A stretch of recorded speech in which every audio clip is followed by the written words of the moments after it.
Ladies and gentlemen, please welcome Professor Sir Minur Fir Mohammed, Chair of the Prix Galien UK Committee.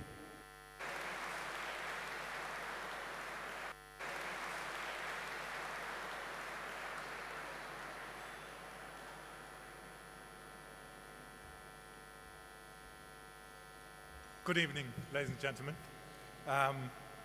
Great to see so many people here. The most important thing is I shouldn't fall when I go up the steps and so on. So we've had a fantastic day today so far at the Science Museum, and then we come to this venue. We had 4 fantastic panels, 2 plenary speakers, and real, incisive discussions this afternoon. Which were really, really good to be able to see. And a bigger shout out to Mel Walker for all the help he gave in developing those. Thanks very much, Mel. So, I said about the venue in the Science Museum, but this venue is another step up, isn't it really? I first came here at the age of 11, and I was overawed by the Natural History Museum at the age of 11, and I still am. There used to be a dinosaur, I think, here, but we now have the blue whale. And the blue whale, I'm told, is 25.2 meters long, and it was unveiled in 2017. And they called the blue whale Hope. That's the name of the blue whale. And it's called Hope because it's a symbol of humanity's potential to shape a sustainable future. We'll come back to that in a minute. So the current director of the museum is Doug Gurr, who I know from the previously chair of the British Heart Foundation. And I asked him about some facts about this particular museum. I've always been fascinated by this museum, and interestingly, I now am based in the Old Royal Infirmary, and the architect of the Old Royal Infirmary was Waterhouse, who's the architect of the Natural History Museum. But he also designed Strangeways Prison, so he didn't get it right all the time. So Doug tells me that there are 3, for every item on display at the moment in the Natural History Museum, there are another 3,000 behind the scenes. And at the moment, there are 27,500 items on display in the Natural History Museum, which means the collection is 80 million. That's a huge, staggering amount, and the depth of this amount of stuff there is in Natural History Museum, amazing. Now, if you want to come and look at a particular exhibition, the blockbuster exhibition at the moment is about birds. And this showcases the epic success, survival, and currently, there are now 11,000 species of birds spread over all the continents across the world. So amazing exhibition. So if you do have time, then please do go to that. So turning back to what we're here for tonight, back to hope, a symbol of our collective ability to shape a sustainable future. And it aligns perfectly with tonight's celebration. We're here to celebrate the achievements of the science community, life science community, industry, academia, healthcare, and obviously the patients and the public who get involved as well, who put a lot of effort into this. And so we really need to be able to thank them as well in terms of what we do.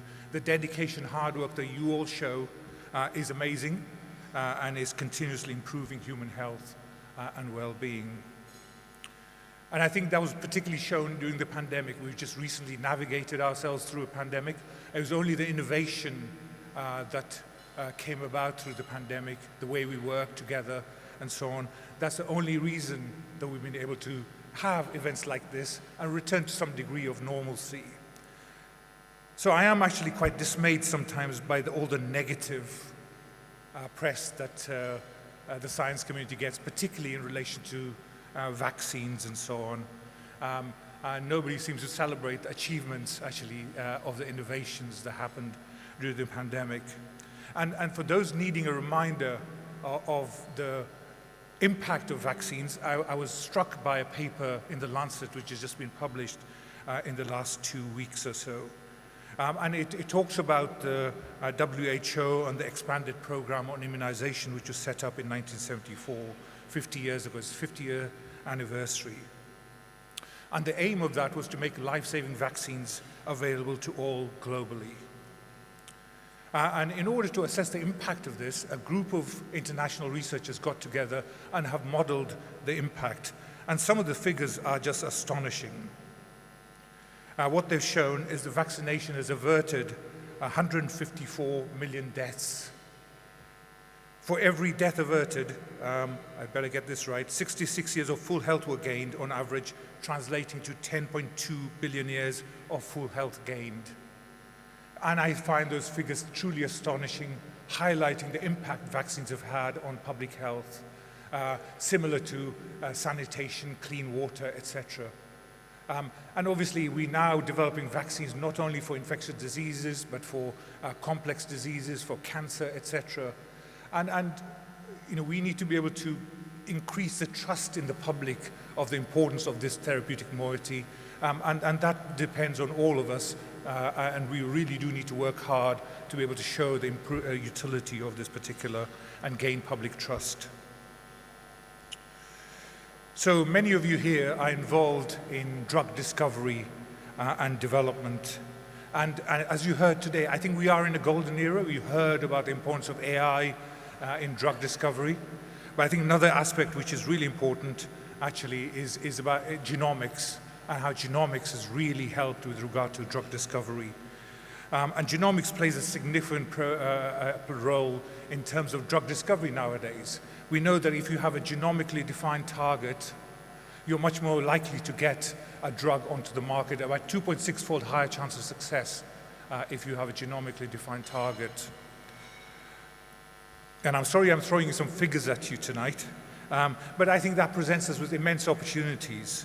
So if you look at the human genome, there are 20,000 genes in the human genome, and it's said that 25% of the human genome is said to be druggable. And that may be an underestimate, actually. If you consider that 75% of those druggable genes are not currently drugged, that means that's a huge opportunity. It means that there are 3,750 potential drugs waiting to be discovered. So that's a huge opportunity for all of you in the room. Another 3,750 drugs would be great on the British National Formulary, please.